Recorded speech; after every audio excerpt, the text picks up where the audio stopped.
Hola, ¿qué tal? ¿Cómo están? Bienvenidos a esta nueva presentación. Mi nombre es Valentín González, trabajo para Snap-on Zoom de México desde hace casi ya más de 20 años en el área de coordinación en capacitación. Y bueno, de antemano y primeramente quiero agradecer a Cedra Tools y a la CNT por esta oportunidad que me brindan de compartir con ustedes pues alguna parte de conocimientos técnicos y obviamente pues la importancia de utilizar herramientas adecuadas para ello. Vamos a iniciar el tema que tenemos para este día. Este tema es ventajas del osciloscopio en el taller automotriz. Pues bien, siempre me gusta comenzar el tema del osciloscopio con esta ilustración y este ejemplo como estudio, ¿no? Es muy común que después de realizar un diagnóstico confiando solo en la información del escáner y con ello reemplazar algunos componentes o sensores, actuadores, el problema persiste. Este caso es una Cherokee modelo 99, código P1391, que significa señal perdida o intermitente entre el CMP o CKP, sensor de cigüeñal y árbol de levas. El check engine se mantiene encendido, tarda un poco para encender, pero ya una vez que enciende, aparentemente todo funciona bien.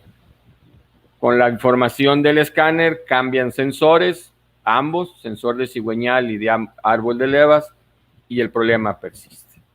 Pues bien, esto es más común de lo que creemos, pasa con mucha frecuencia.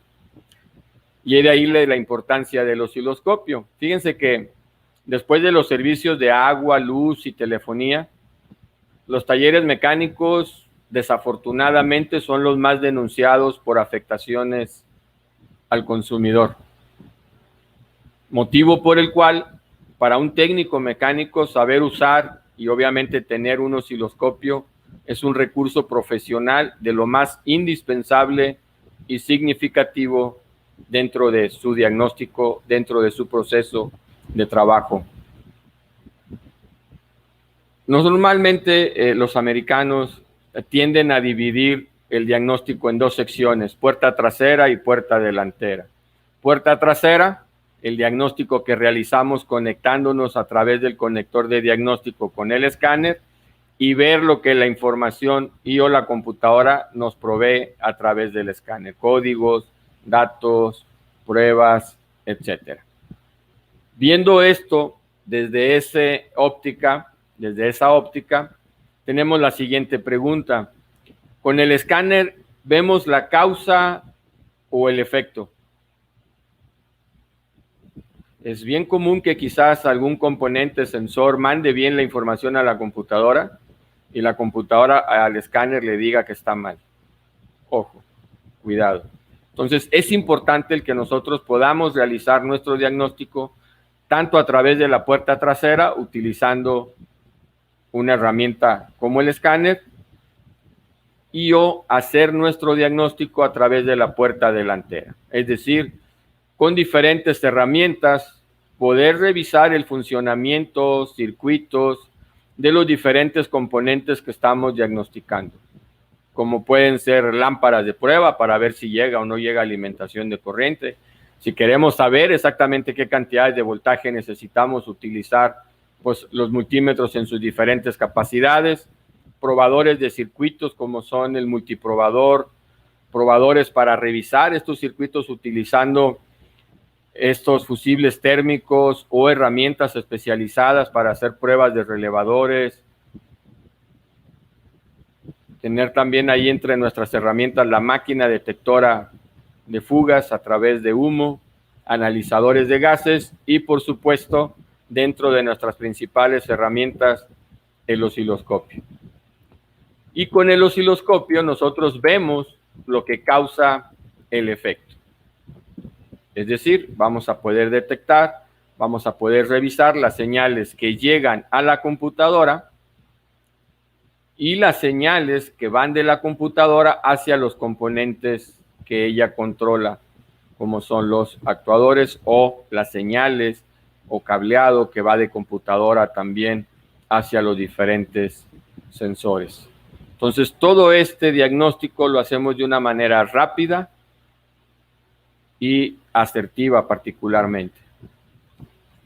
Tiene grandes ventajas el que nosotros usemos el escáner, tiene grandes ventajas el que usemos el osciloscopio, y como dice aquí, el osciloscopio es el perfecto compañero del escáner.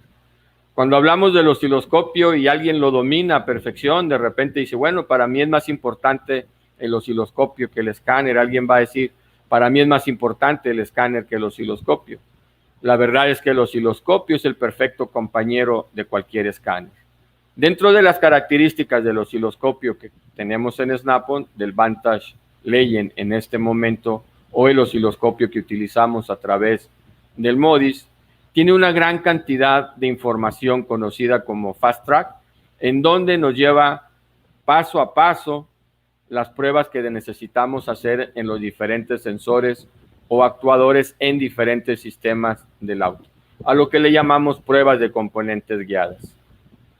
El uso de estas pruebas de componentes guiadas a través del osciloscopio, multímetro y todas sus capacidades nos ayudan en el diagnóstico, particularmente a ahorrar tiempo, pero más importante aún, previene reclamos y garantías al realizar diagnósticos confiables. Es decir, llegamos a la causa. Y entonces cuando reemplazamos un componente, sabemos que lo estamos reemplazando porque definitivamente no funciona. Y no solamente para adivinar. Sin embargo, tendríamos que ver primero qué es el osciloscopio. Con el osciloscopio nosotros podemos ver o interpretar el comportamiento de una señal eléctrica a través de un circuito eléctrico en un tiempo determinado. ¿Por qué decimos señal eléctrica? Porque podemos revisar voltaje, amperaje, y hoy también podemos ver a través del osciloscopio vacío, presiones, temperatura, etc. Para figurarnos cómo funciona el osciloscopio, bueno, pues hemos hecho esta muestra, ¿no? Imagínense ustedes que tenemos nuestra pantalla del osciloscopio y le digo que cada segundo tome una muestra de la medición de voltaje del circuito que estamos monitoreando. Y entonces, cada segundo se tiene que esperar para revisar el voltaje que hay en el circuito y lo pone en pantalla. Bueno, entonces en el segundo número 1 o en el primer segundo, pues tuvimos un voltaje de casi 3 volts. En el segundo número 2 vuelve a revisar y tenemos un voltaje casi de 4 volts. Y así por el estilo, en cada segundo toma la medición y pone en gráfica el valor que nosotros estamos obteniendo o que él está midiendo. Esa sería una gráfica mostrando una muestra por segundo. ¿Qué tal si yo le digo que me dé 2 señales por segundo? Es decir, tome 2 muestras de voltaje, en este caso, de ese componente, de ese circuito. Entonces ya vemos cómo la imagen se comienza a llenar. 4 muestras por segundo. Piense que cuando hablamos de las gráficas del escáner, porque todavía algunos llegan a confundir una gráfica del escáner con las gráficas que muestra el osciloscopio, los escáneres que tienen una mayor velocidad normalmente hacen un muestreo de 3 o 4 muestras por segundo. Y entonces lo que hace el escáner es que llena estos huecos. Entonces los une con una línea y es lo que nosotros estaríamos viendo. Ahora, ¿qué ocurre si la falla se presenta entre estos 2 puntos? Pues el escáner no va a tener la capacidad de darnos ese fallo o mostrarnos en la gráfica ese problema. ¿Qué es lo que hace el osciloscopio? El osciloscopio toma alrededor de 6 millones de muestras cada segundo. Entonces son tantos puntos, unos tan juntos de otros, que realmente lo que nosotros vemos pues es la continuidad del comportamiento de este voltaje. Todo este tiempo, bueno, pues fue en base a la cantidad de muestras que se tuvieron. Cada uno de estos, bueno, pues representa entonces cómo se fue moviendo dependiendo la resistencia que este iba encontrando en el circuito. Entonces recuerden que a través del osciloscopio podemos ver o interpretar el comportamiento de una señal eléctrica. Durante la charla, durante los siguientes minutos, estaremos viendo diferentes gráficas de diferentes componentes y su interpretación, además de cómo tomar las mediciones. Como estamos hablando de componentes eléctricos, pues es importante que nosotros sepamos, conozcamos los conceptos básicos de electricidad y su relación que hay entre ellos, lo que conocemos como ley de Ohm, y no me voy a detener en este momento. Sin embargo, es importante que sepamos qué es voltaje, qué es amperaje, qué es resistencia, qué es ciclo de trabajo, qué es frecuencia, a qué le llamamos inducción magnética, electromagnetismo, etcétera. Estos conceptos nos van a ayudar muchísimo al momento que estamos viendo el comportamiento de esta señal eléctrica en el osciloscopio. Y para ello, bueno, me gusta mostrar esta gráfica, ¿no? Y pregunto, ¿esta gráfica representa una señal de corriente alterna o una señal de corriente directa? Primero, recuerden que cuando hablamos de una señal de corriente alterna es porque está alternando la polaridad. Positivo, negativo, positivo, negativo, positivo, negativo. Entonces, lo primero que nosotros vamos a observar cuando estamos utilizando un osciloscopio es dónde está mi cero. En esta gráfica, como yo no veo mi cero pudiera estar arriba o pudiera estar abajo. Ahora es importante si yo lo logro ver, porque esto me va a ayudar muchísimo. Una vez más, nosotros estamos viendo entonces que en la gráfica superior, en esa forma de onda, corresponde a una señal de corriente alterna, porque vemos cómo cruza nuestro cero. Tenemos voltaje positivo, voltaje negativo, voltaje positivo, voltaje negativo. Una señal de corriente alterna porque está alternando la polaridad. Aquí yo tengo una gráfica muy similar, pero no atraviesa el cero. Todo el tiempo es una señal de voltaje variable, todo el tiempo es positiva, entonces esto representa una señal de corriente directa. Entonces, siempre que estemos frente a nuestro osciloscopio, de entrada, observen en dónde está su cero y esto nos va a ayudar a empezar nuestra interpretación y ver qué es lo que está sucediendo en la gráfica. Prácticamente las señales podemos dividirlas nosotros en señales digitales y señales análogas. La computadora dentro de ella misma trabaja solo con ceros y unos, entonces cuando llegan las señales análogas a una computadora, la computadora lo primero que hace es convertir esta señal análoga a una señal digital para poder entonces procesar esta información. Por lo tanto, es importante no solamente ver la forma de la gráfica, sino también sus amplitudes. Cuántos son los voltajes de pico a pico, cuánto fue el voltaje máximo, cuánto fue el voltaje mínimo, y eso es lo que a nosotros nos va a ayudar al momento que estamos viendo la representación de la gráfica de alguna señal, de algún componente en particular. Vamos a comenzar viendo la interpretación de un inyector. Bien, esto tenemos aquí lo que simularía el inyector. Tiene el voltaje de entrada de ignición a través de fusible, relevador, etcétera. Del lado negativo del inyector tenemos el lado de control de la computadora. ¿En dónde vamos a conectar nuestro osciloscopio? Lo vamos a conectar en el lado de control. Entonces tenemos dos cables, cable COM o tierra, que sería el cable común. En este caso nuestro osciloscopio tiene dos canales, a canal 1 amarillo, canal 2 de color verde. Tenemos nuestro cable amarillo y lo conectamos de este lado. Este voltaje pasa por todo el inyector, pasa y sale hacia acá y aquí se detiene, por decirlo así. Entonces, estos 12.5 volts es lo que él está midiendo y es lo que estaríamos viendo nosotros en la gráfica. Al momento que la computadora desea activar el inyector, manda la señal a tierra. cierra el circuito y entonces el voltaje que nosotros teníamos aquí se va a ir a tierra. Y esto es lo que estamos viendo representado en la gráfica. Teníamos los 12.5 volts que tenemos en el sistema, activa el inyector, baja el voltaje, tiene que llegar casi a cero, y esto es lo que conocemos como pulso de inyección.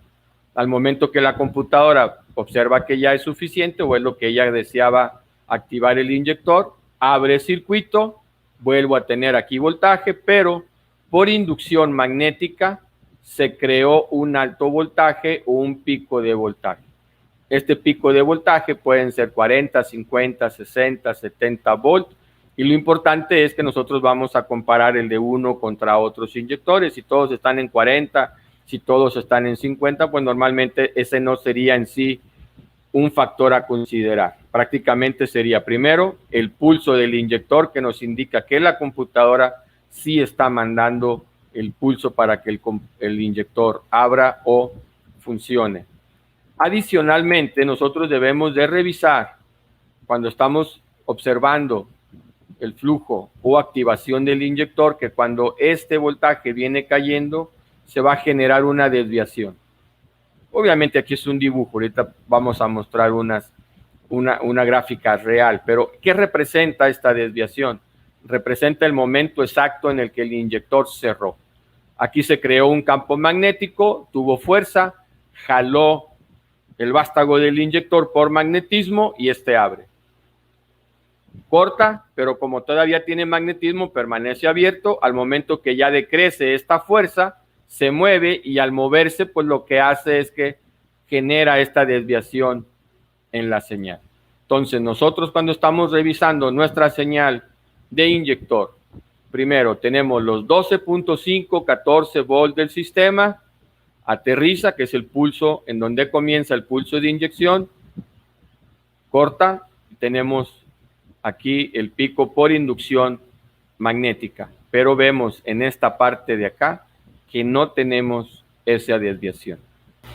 El ajuste para ver esta gráfica lo vamos a realizar ya sea en 50 o 100 volts nuestra escala de voltaje, y la escala de tiempo pueden ser 10 o 20 milisegundos para detectar precisamente o a precisión la gráfica del inyector. Entonces, ¿qué es lo que vemos? Vemos acá que no hay esa desviación. La computadora sí mandó la señal, pero el inyector mecánicamente no funciona. En esta otra gráfica, la computadora manda la señal y esta desviación nos indica que el inyector sí abrió.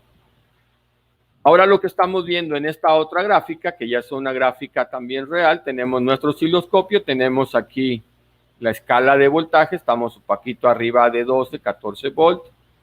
Podemos sacar nuestros cursores y medir con precisión la escala y o el voltaje que tenemos en el sistema.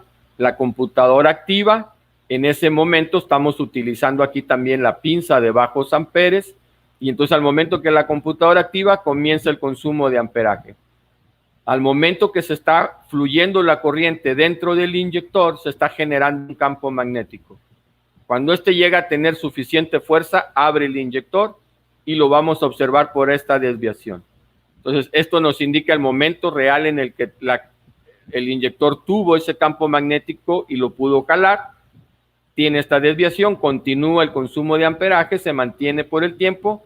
Normalmente tenemos, la mayoría de los inyectores tienen una resistencia de 12 ohms, y si tenemos un voltaje de 12 volts, de acuerdo a la ley de Ohm, el consumo de amperaje es de 1 ampere. Entonces nosotros vamos a ubicar en la mayoría de los inyectores un amperaje aproximado a 1 ampere. Si este fuera muy alto o muy bajo, nos indicaría problemas en el circuito. Corta la computadora, ya no hay consumo de amperaje. Entonces yo puedo medir el pulso de inyección utilizando la pinza de ampere, puedo medir el pulso de inyección utilizando la pinza de voltaje.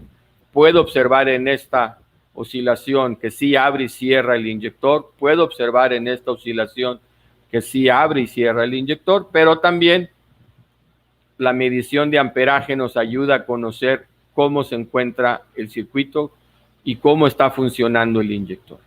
En muchas ocasiones ustedes van a observar que tenemos código del inyector, levantan quizás el riel, le dan marcha y ven que sí pulsa y dice, oye, pero sí funciona, sí, nada más que ese inyector puede ser que esté consumiendo más o menos amperaje del que debe. Entonces, el que nosotros podamos realizar la prueba de amperaje en los inyectores es muy importante. ¿En dónde colocamos la pinza de amperaje?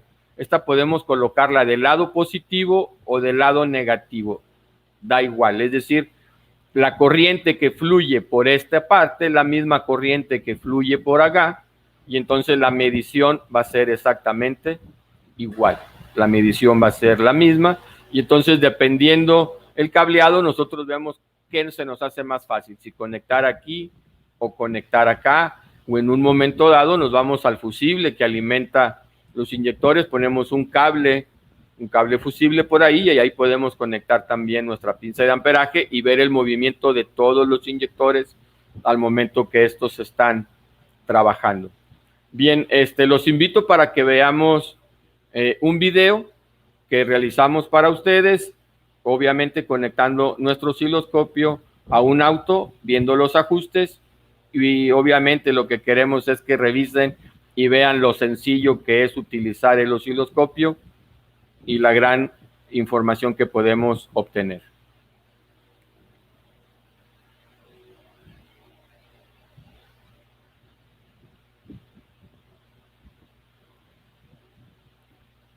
Listo, pues bien, aquí lo que tenemos es el Vantage Legend. Dentro de sus características tenemos lo que es la base de datos y o prueba de componentes guiadas.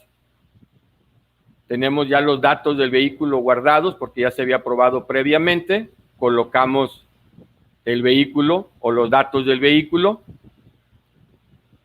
En este caso es un Ford Mustang, le decimos que sí. Tenemos información del sistema ABS, transmisión, en este caso nos vamos a ir a motor, vamos a buscar inyector, el inyector lo vamos a encontrar en el sistema de combustible y vamos a tener diferentes pruebas, información, cómo funciona, nos vamos a ir directamente a la señal.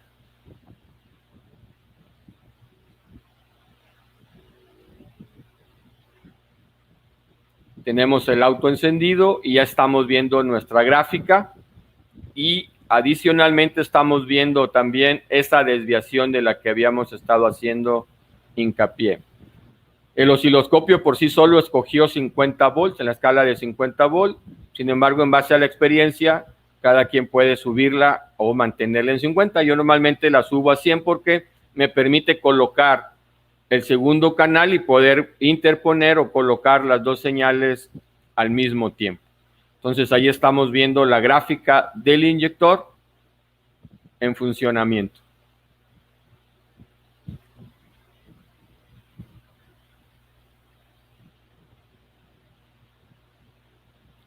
Ahora lo que vamos a utilizar es el segundo canal y vamos a colocar nuestra pinza de amperes. Al osciloscopio le voy a decir que vamos a utilizar la pinza de bajos amperes. Tenemos dos opciones, 20 o 60 o 20 y 40, dependiendo la pinza de bajos amperes del Snap-on que estemos utilizando. Ahí escogimos la señal de 20, la escala de 20 amperes. Y entonces nuestro amperímetro o nuestra pinza de amperaje también la estamos ajustando en la escala de 20 amperes. Ahí tenemos una escala de 10 amperes en pantalla porque podemos trabajar a menos de 20. Y como sabemos que un inyector trabaja alrededor de 1 ampere, entonces colocamos la escala en 2. También dependiendo el ruido que hay por el cableado, pues entonces nosotros podemos dentro de las características del osciloscopio utilizar una parte que se llama ahí filtro, que nos va a ayudar a filtrar todas esas pequeñas señales o ruido que tenemos o interferencia que hay porque donde colocamos la pinza hay más cable en el exterior que nos estaba generando ese ruido o esos disturbios. Y entonces nosotros estamos viendo ambas señales al mismo tiempo, la señal de voltaje y la señal de consumo de amperaje, y siempre referenciando cuánto es el consumo. Entonces vemos por un lado que se activa, es importante, pero también es importante revisar cuánto es nuestro consumo total de amperaje que cada uno de estos inyectores pues va a tener. Entonces podemos medir el pulso como habíamos mencionado, y ahí tenemos ya una gráfica completa. Vemos exactamente en qué momento abre el inyector observando la señal de amperaje, y vemos exactamente la señal de voltaje en el momento que cierra el inyector. A través de los cursores podríamos nosotros revisar exactamente cuánto es este valor y o amplitud del pulso de inyección. Vamos a continuar con la presentación.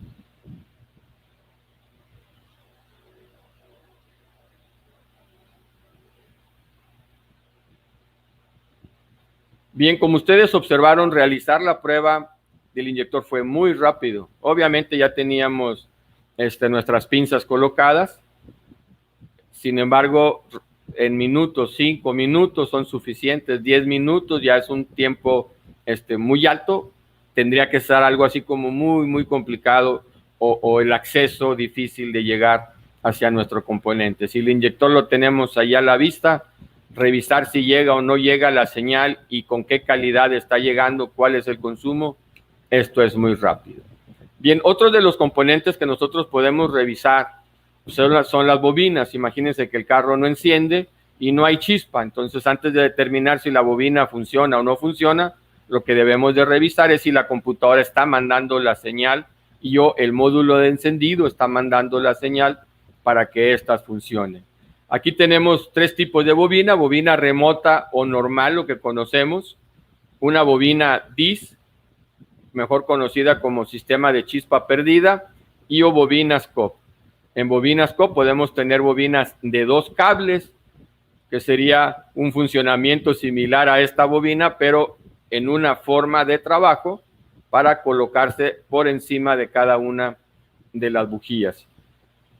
Lo que estamos viendo son las gráficas de la señal que manda la computadora. Este es un vehículo Toyota.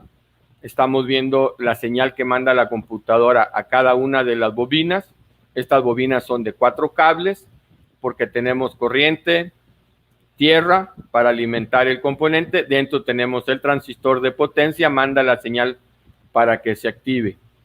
Entonces, al momento que funciona, comienza el consumo de amperaje. Aquí estamos viendo nosotros, por un lado, si yo veo que esta señal sale y esta no sale en el consumo de amperaje, entonces veo, mira, ¿sabes qué? La computadora sí mandó la señal, pero internamente el circuito del transistor de potencia de la bobina no funciona, no lo está activando. Ahora, si sí lo está activando, nosotros vamos a revisar cuánto es el consumo o pico de amperaje y además la forma de la rampa. En este momento tenemos 200 milisegundos porque estamos viendo una vuelta completa, es decir, disparó, saltó la chispa en esta bobina COP, espera toda una vuelta del árbol de levas y vuelve a activar esa misma bobina otra vez. Ahora lo que vamos a reducir es nuestro tiempo para ampliar la imagen. ¿Cómo estamos conectados? Tenemos la pinza de amperaje, podemos colocarla del lado positivo o del lado negativo. Recuerden que el consumo de amperaje que tengamos aquí o tengamos acá va a ser el mismo. Entonces, a través de esta pinza estamos obteniendo el consumo de amperaje. A través del segundo canal lo tenemos conectado a la señal de voltaje y esta es la señal que manda la computadora para que la bobina se active. Es decir, manda la señal al transistor, el transistor internamente pues, obviamente va a dejar que fluya esta tierra o negativo a través del transistor, se activa la bobina y salta la chispa. Aquí disminuimos nuestro tiempo a 100 milisegundos. Estamos viendo lo mismo, estamos apreciando la misma señal, pero ampliada. Sin embargo, es importante, si yo quiero ya revisar, primero que hay señal y la otra es la calidad de la señal, vamos a disminuir nuestro tiempo. Cuando estamos revisando las bobinas, normalmente un punto muy importante a considerar, además del total de consumo de amperaje, es que esta debe de iniciar en rampa. ¿A qué nos referimos? Tiene que comenzar así. Si de repente vemos que tiene así abruptamente, eso nos indicaría un problema. Así es como debe ser, que es como la que tenemos en nuestra gráfica. y esta sería una bobina con daño. Probablemente sí tengamos chispa, pero nos indique a través del escáner que hay un problema en el circuito de bobina. Probablemente el consumo de amperaje total sea el mismo, pero el inicio es muy alto y entonces esto también a la larga termina dañando el circuito de salida de computadora si no se cambia la bobina a tiempo. Entonces, esta parte es importante revisar. Vemos que sí se activa, vemos el consumo de amperaje y vemos cómo comienza ese consumo de amperaje que debe ser en rampa. Ahora estamos revisando un paquete de bobina DIS del mismo Ford Mustang, que es el que hemos estado utilizando para estas pruebas, pero esta tiene una particularidad, una peculiaridad en marcha mínima. Ford en marcha mínima lo que hace es que manda 2, 3 o hasta 4 pequeños disparos, es decir, 3 o 4 pequeñas chispas. En este caso estamos viendo 2. Y esto ocurre cuando el motor se encuentra en marcha mínima o a menos de 1200 revoluciones. Tenemos el voltaje de entrada, la computadora activa, aquí estamos viendo una bobina de un paquete DIS, son 4 cables, como veremos a continuación en el video, en un pequeño video. Cuando llega al negativo, baja, casi tiene que ser a 0. Y aquí tenemos ya el primer disparo, aquí salta la chispa. Salta una chispita, este es el tiempo que va a durar la chispa saltando y luego lo vuelve a activar otra vez y otra vez volvemos a tener otro disparo. Entonces, aquí estamos teniendo nuestra escala de voltaje a 100 volts porque podemos llegar a tener picos de voltaje de hasta quizás 200 volts o más, dependiendo el primario de la bobina que estemos nosotros revisando, y estamos en 20 milisegundos. Y también es importante cuando estamos revisando una señal, nuestro trigger o disparador, para que cuando está en funcionamiento la imagen esté prácticamente estática, como la estamos viendo ahorita aquí en esta imagen, no en esta diapositiva. Ahí aumentamos nuestro tiempo. Y el sistema DIS de chispa perdida es porque cada bobina la activa 2 veces por ciclo. Es decir, tenemos 2 chispazos por cada vuelta del cigüeñal. Una bobina salen dos chispazos. Entonces sería para un cilindro y su compañero. Entonces vemos aquí, activa ese paquete de bobinas, que serían estas 2 que estuvimos observando. Estas imágenes que vemos acá son las desviaciones de voltaje que ocurren porque estamos teniendo la misma señal de voltaje, es decir, las bobinas utilizan la misma señal de voltaje para las 3. Los negativos son los que controla independientemente la computadora. Entonces, cuando la computadora activa las otras bobinas, en esta bobina en la que estamos conectados se ve reflejado. Si llegase a desaparecer esta, pues aparecería esta también y nos indicaría entonces que esta bobina pues no funcionó. Entonces, para ello lo que estamos haciendo es aumentar nuestro tiempo. Tenemos esos 2 pequeños disparos porque estamos todavía en marcha mínima. Al momento que aceleramos, esos 2 disparos se convierten ya en uno solo y a partir normalmente de 1200 revoluciones comenzamos a tener el primario como sería o ocurriría en cualquier otro auto. Aquí el detalle es que cuando no estamos acostumbrados a ver esta señal o la revisamos por primera vez, pues la gente cree que esto significa un problema. Y no, realmente en este carro en particular así funciona y podemos llegar a tener hasta otro más o en algunos casos hasta 4 pequeñas señales en marcha mínima dependiendo del auto. Bien, los invitamos a ver un video para que veamos en vivo el muestreo. Aquí tenemos cómo estamos conectados. Antes de pasar al mismo, tenemos nuestro cable amarillo, que es el canal número 1, a una de las señales del paquete de bobinas y nuestra pinza de bajos amperes al positivo. Recuerden que es un conector de 4 cables, un positivo y los 3 negativos para controlar cada paquete de bobinas. Bien, pasemos al video.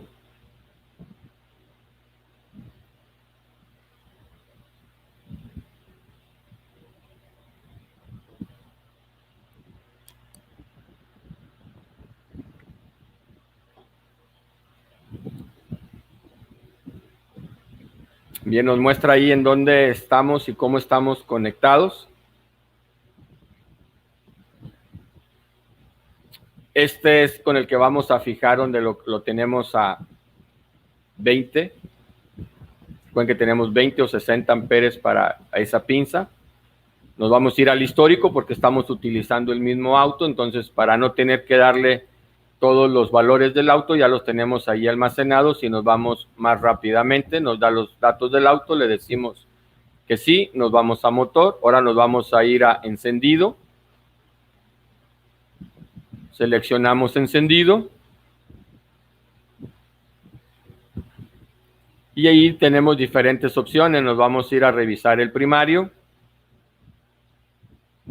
Podemos revisar la prueba de arranque, imagínense que no hay chispa y entonces lo que hace el osciloscopio en la prueba de arranque es aumentar el tiempo, porque la velocidad del motor va a girar a una menor velocidad y entonces ampliamos, o el equipo en automático amplía el tiempo. Aquí como tenemos el motor encendido, nos vamos a ir directamente a la señal. Y ahí tenemos la señal que estábamos previamente explicando. Vamos a realizar un ajuste del trigger para evitar ese movimiento y prácticamente bloquear la señal y entonces podamos verla nosotros de manera estática. Recuerden que en el caso particular de Ford podemos tener 2 o 3 disparos en marcha mínima. El mismo equipo nos da la información de cómo es el conector y qué tenemos en cada una de las terminales. Nos dice que el 1 es el positivo y luego nos muestra los otros paquetes de bobina, cada uno de los cables a qué paquete de bobina corresponde. Y además nos muestra una gráfica de cómo puede llegar a ser la información. Ahí estaríamos viendo una con 3 o 4 disparos. Eso solo es como una referencia y que obviamente en Ford, en la manera en la que trabaja el primario, en bobinas de 2 cables, pues así es como nosotros la observaríamos. Ajustamos nuestro trigger. Entonces vemos la imagen prácticamente estática y nos permite hacer las mediciones que nosotros necesitemos. ¿Cómo sería a cuánto cae? ¿Cuánto es el tiempo de activación o dwell? ¿Cuánto es el tiempo que permanece activado? ¿Y cuáles serían las capacidades también de voltaje que llegan a subir? Aquí estamos viendo el primario, pero realmente el primario sería la primera sección en donde cae el voltaje. Eso que vemos cuando sube y continúa es porque también tenemos 2 embobinados dentro de una bobina, bobinado primario y secundario, y entonces vemos la mezcla de estas 2 señales del secundario y del primario. Lo que ocurre en el secundario se ve en el primario y lo que ocurre en el primario se ve en el secundario. Si nosotros utilizásemos la pinza para revisar el secundario, veríamos una gráfica muy similar. Ahora también lo que vamos a hacer es acelerar el auto. Recuerden que al momento de acelerarlo tendríamos nosotros que ver una imagen. Estamos ahí colocando ahora el canal número 2 para ver el consumo de amperaje.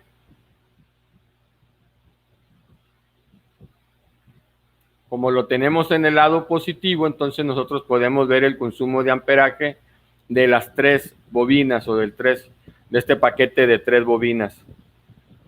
Ajustamos ahí nuestro centro o 0. Aquí, por ejemplo, la imagen ustedes ven que la rampa está hacia abajo, diferente a como la habíamos mostrado, y eso tiene que ver por la forma en la que colocamos la pinza. Si es más fácil voltear la pinza porque esta dirige el sentido del flujo de corriente, entonces volteamos la pinza. Si es complicado porque estaban muy cercanos los cables, entonces el equipo tiene la facultad de invertir la señal y colocarla en la posición que nosotros deseamos. Entonces teníamos 2 opciones: irnos a través de invertir señal o bien voltear la pinza de amperaje que ya teníamos ahí conectado. Entonces estamos viendo el consumo de amperaje al momento que activa, sube en rampa, suelta. Lo que estamos viendo a continuación es la parte del secundario y luego otra vez el consumo de amperaje del siguiente disparo o la otra siguiente chispa, porque tenemos 2 chispas casi juntas, ¿no? A diferencia de una sola chispa que ocurriría en cualquier otro carro. Esto lo que hace o lo que beneficia es que se queme mejor la mezcla y entonces lo que serían los gases contaminantes disminuyen drásticamente por la manera en la que se lleva a cabo la combustión dentro del cilindro. Entonces estamos viendo ahí ya todo el funcionamiento del paquete de bobinas utilizando la pinza de amperaje y viendo también la señal en una sola bobina, pero recuerden que las que se ven pequeñas es porque son los otros disparos que nosotros tenemos. Toda esa información podemos guardarla en el mismo equipo, pasarlo a una laptop y luego pues mostrarle al cliente los hallazgos que hayamos observado de la prueba que ejecutamos en el auto. A mí lo que me interesa, pues además de que aprendemos, es que veamos que es relativamente fácil hacer nuestras conexiones y el ajuste del equipo en nuestro caso básicamente es en automático. Estamos utilizando la parte de datos del camino guiado, le decimos qué componente vamos a usar y él se ajusta en automático. Ahora lo que vamos a hacer es que quitamos la pinza de amperaje y vamos a mostrar la referencia de cómo activa la computadora a las bobinas en referencia al movimiento o posición del árbol de levas. Entonces estamos viendo la señal del árbol de levas como si tiene solamente un lóbulo o una muesca o un diente por cada vuelta, entonces genera una señal de corriente alterna por cada vuelta, da una vuelta el árbol de levas y vuelve a generar la siguiente. Ahí ya teníamos previamente conectado nuestro adaptador y ahí tenemos nuestra señal.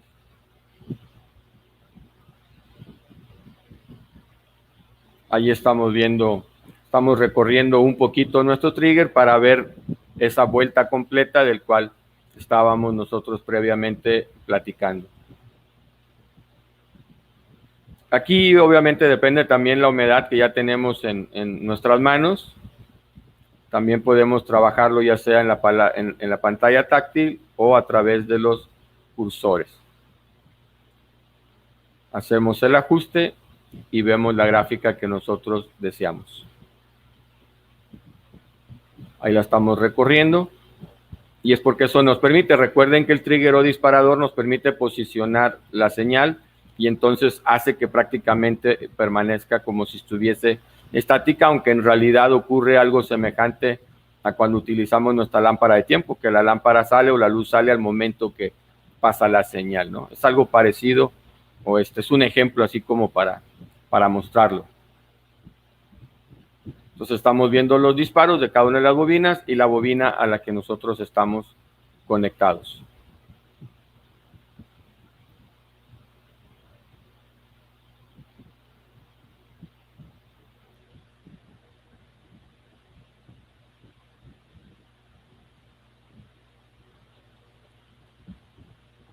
Vamos a continuar con nuestra presentación.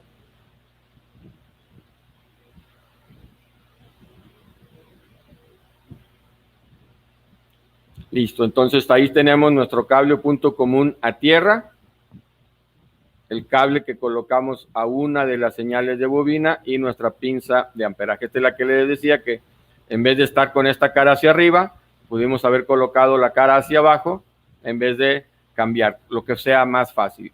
Nuestro osciloscopio tiene la facultad de invertir la señal. Estas son otras señales que podemos ver en diferentes autos. La señal que estábamos viendo hace un momento es la señal del árbol de levas.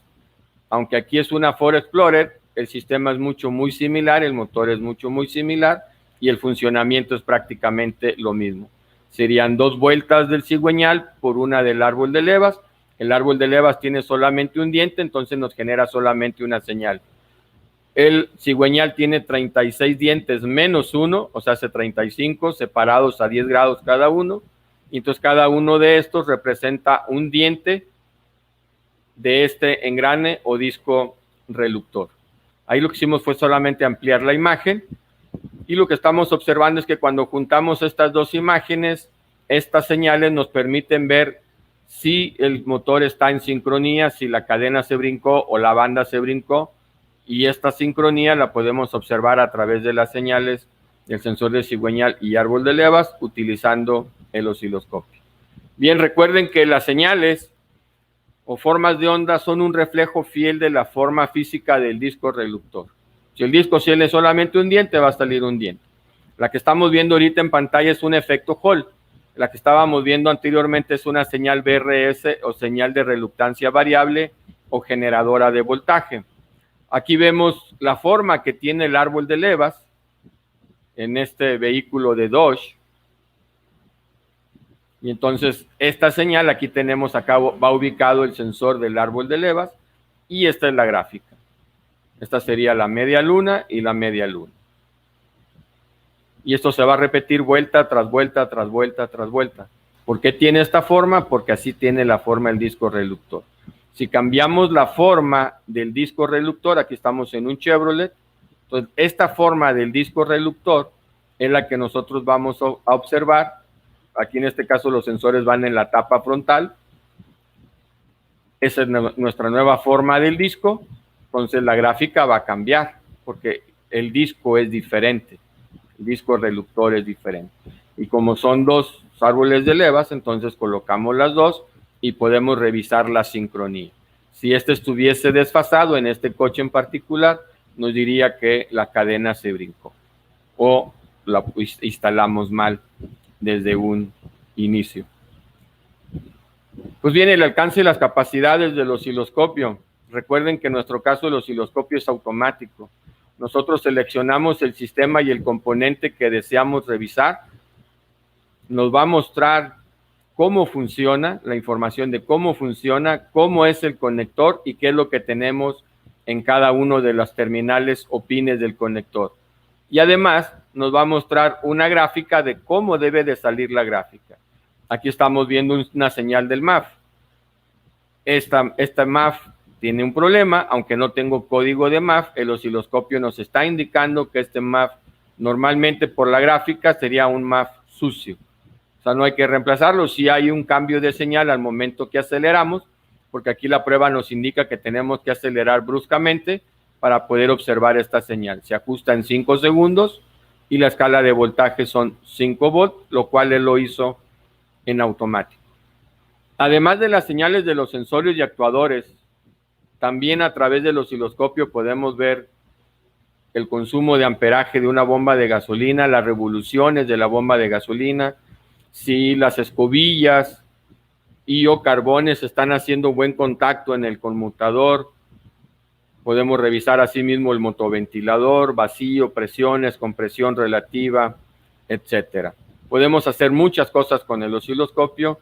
Tenemos una gran variedad de adaptadores opcionales. Yo normalmente, por lo menos el que recomiendo adicional en la compra inicial del equipo, sería su pinza de bajos amperes.